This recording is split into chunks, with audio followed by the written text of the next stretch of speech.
Olá para todos e todas. A gente vai para mais uma aula temática sobre a nossa região daqui de Itapemirim, sobre a história do Espírito Santo, sobre a nossa história local. E a aula que eu preparei hoje é sobre as epidemias que assolaram a região de Itapemirim durante o século XIX, certo? Aproveitando, né, esse período de aulas não presenciais que a gente está tendo, eu desenvolvi com os meus alunos um projeto, né, extra do que a gente está estudando em sala, do que a gente estaria estudando em sala de aula, que é um projeto meu diário de quarentena. Então a gente faz análises, tem feito análises desde que começou as aulas, no mês de maio, sobre várias situações desse período da pandemia, sobre várias temos analisado números da nossa região, números do nosso estado, do Brasil e do mundo. Temos analisado questões de fake news, temos analisado textos sobre a questão do isolamento social e uma série de informações, de notícias, de coisas relacionadas à pandemia. E uma das etapas desse projeto é a análise dessas doenças, né, que assolaram a nossa região durante o século XIX, já que são as fontes que nós temos. Então eu fiz uma adaptação, né, de um dos trabalhos que eu apresentei né, um tempo atrás, para que os alunos eles pudessem ter acesso a essas doenças que mataram muitas pessoas aqui, mataram pessoas no Brasil, né, algumas foram, né, epidemias globais, outras foram doenças que mataram muitas pessoas dentro do Brasil e do Espírito Santo e que chegaram aqui em Itapemirim, certo? Então são essas doenças que a gente vai conhecer um pouquinho hoje. No ano de 1832 vão chegar as primeiras notícias sobre o cólera aqui em Itapemirim. Itapemirim, por ser uma região praiana, por ser uma região de porto, né, a Barra do Itapemirim, que é onde fica a nossa escola, era uma região portuária.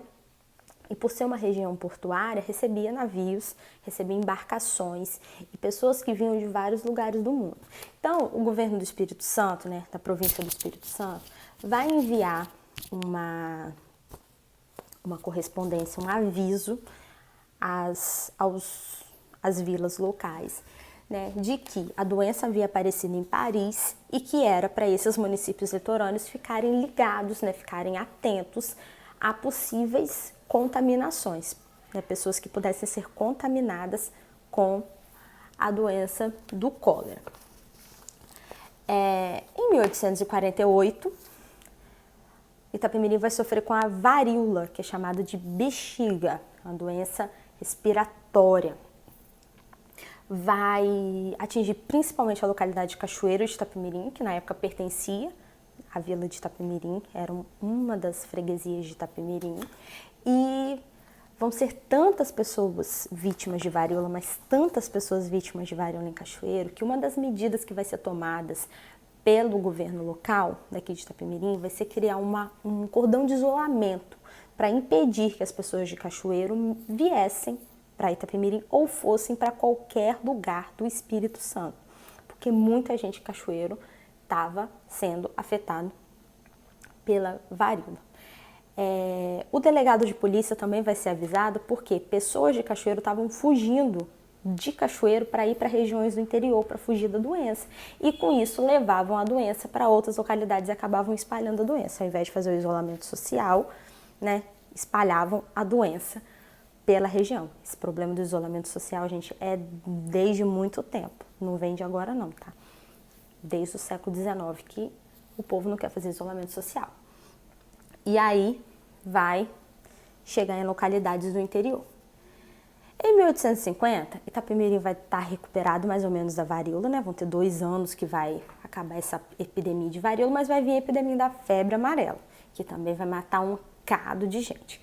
A febre amarela vai chegar aqui através de Campos. Essa ligação entre Itapemirim e Campos vem desde o começo da colonização e por Campos, né, ser mais próximo da corte, pertencer à província do Rio de Janeiro, ser uma região com um porto mais desenvolvido que o de Itapemirim, ser uma cidade com um desenvolvimento maior do que Itapemirim, lá havia maior circulação de pessoas e maior circulação de doenças. E essa relação entre as duas cidades vai trazer a febre amarela aqui para Itapemirim. Então vai se espalhar, né, de Itapemirim, vai se espalhar pelo resto do Espírito Santo, vai vir de Campos, Itapemirim vai se espalhar pelo Espírito Santo. Aqui, Brejo dos Patos e Rio Moqui vão ser as localidades que mais vão sofrer com a febre amarela. E outras doenças também vão ter, né, nesse período, coqueluche, sarampo, que vão levar muitas crianças à morte. Antes das vacinas, gente, velhos e crianças morriam com muita facilidade. Era muito comum essas pessoas morrerem vítimas de doença, por terem um sistema imunológico mais fragilizado.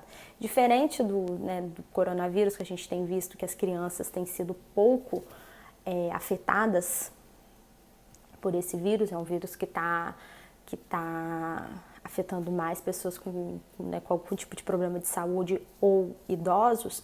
As outras doenças que a gente vai ter vai matar muitas crianças, por ter um sistema imunológico ainda em formação.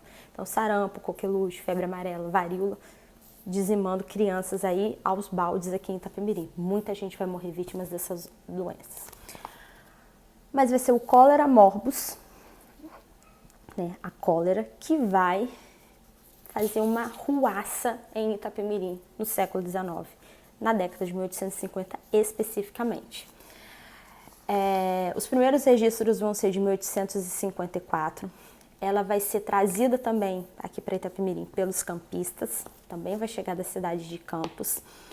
E no ano de 1856, que o Barão de Itapemirim, né, que era um dos políticos mais influentes da região, que tinha fazendas aqui na nossa região, um homem com um título de nobreza, que um outro dia a gente conversa mais sobre ele.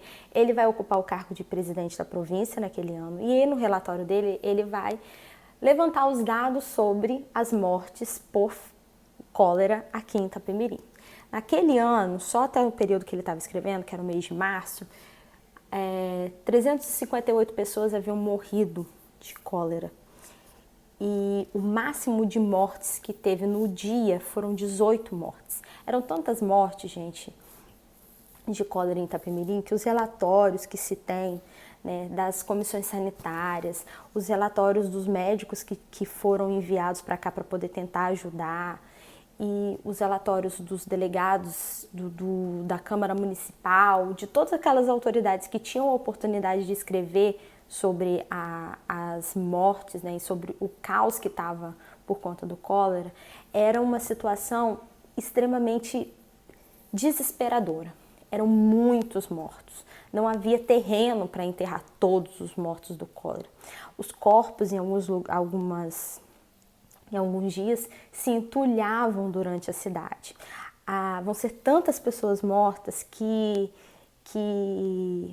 a Câmara de Vereadores vai obrigar a polícia a cavar covas para enterrar as pessoas, porque os mortos estavam apodrecendo na rua, estavam apodrecendo nos cantos, porque não tinha gente para enterrar, não tinha gente suficiente para fazer esse trabalho, porque as pessoas não queriam fazer, não queriam enterrar esses mortos.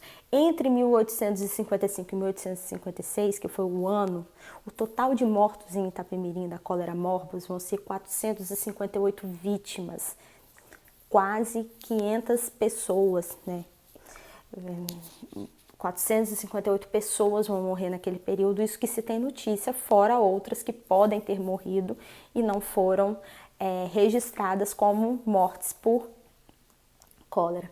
Foi tanta gente morta, mas foi tanta gente morta, principalmente pobres e escravos. A quantidade de pessoas escravizadas e de pobres que morreram vítimas de cólera foi muito grande. Por que muitas pessoas escravizadas foram vítimas de cólera? Por morarem na mesma fazenda, né, uma das hipóteses que a gente tem, que essa hipótese não é minha, é do professor Sebastião Franco, é de que eles dividiam utensílios, objetos pessoais, e aí facilitava a contaminação das doenças. Os pobres também, né? Pobres moravam, né, em pequenos casebres, geralmente próximos, né? Famílias muito próximas umas das outras, e aí, né, pobre divide coisas e acabavam também sendo vítimas dessa doença. Então, Essa proximidade vai fazer com que o cólera se espalhe nessas comunidades, matando muitos pobres e muitos escravizados. Vão ser tantos escravos mortos, gente, vão ter tantas pessoas que eram escravizadas mortas, que vai faltar comida. Por quê? As fazendas vão começar a ser desoladas. E aí a produção de alimento vai decair, não tinha mais comida. Não tinha mais, as plantações vão ficar abandonadas porque quem não estava doente estava morto, e quem não estava morto estava doente, que eram os escravos que trabalhavam nessas plantações. E aí o barão de Itapemirim, que era uma autoridade que tinha grande proximidade com o imperador Dom Pedro II, vai escrever ao imperador e vai pedir ao imperador que enviasse para Itapemirim comida, porque as pessoas estavam morrendo de fome. E o imperador vai tirar da sua despensa pessoal, quantidade de farinha e outras comidas, e vai enviar para Itapemirim para socorrer a população, para que a população não morresse de fome, de tanta gente, de tanta falta de comida que estava e tanta gente morta no meio da cidade. Um outro problema também que a gente vai ter do cólera vai ser da desobediência da população em relação às orientações sanitárias. As comissões sanitárias do governo, provincial do Espírito Santo, do Império Brasileiro, pedia que as pessoas tomassem determinadas medidas, E as pessoas não tomavam esses protocolos, não cuidavam da higiene, não cuidavam dos seus objetos pessoais, dividiam objetos pessoais, não mantinham esse distanciamento, que no caso aqui não era um distanciamento como hoje, que você não pode ter contato com outra pessoa, mas é um distanciamento de utilizar objetos e de trocar coisas entre uns e outros, e não faziam esse tipo de coisa. Além de não obedecerem aos protocolos, eles demoravam para buscar socorro, principalmente quando eram os senhores em relação aos seus escravizados. Então eles demoravam muito porque achavam que era bobeira, achavam que estava enrolando para não trabalhar. E aí quando iam buscar ajuda, a pessoa já estava nos dias finais, nas horas finais, no seu leito de morte. Vão morrer muitas e muitas pessoas em Itapemirim. A cólera vai ser transmitida, gente, por restos de comida, fezes, secreções, fezes, por problemas em relação à higiene. Por isso que era importante manter as questões de higiene, e eram coisas que a população de Itapemirim não realizava, não fazia. Vão morrer muitas pessoas em Itapemirim, e essa vai ser a epidemia que mais vai causar estrago nesse século XIX. Outras doenças vão acontecer, novamente vai ter epidemia de varíola, de febre amarela, novamente de cólera, mas nenhuma delas vai fazer o estrago que essa epidemia de cólera na década de 1850 vai fazer na região de Itapemirim. Então é importante a gente relembrar, manter os protocolos sociais, manter os protocolos de higiene, é fundamental para a gente manter a nossa saúde, ok? Espero que vocês tenham gostado. Muito obrigada. Até a próxima.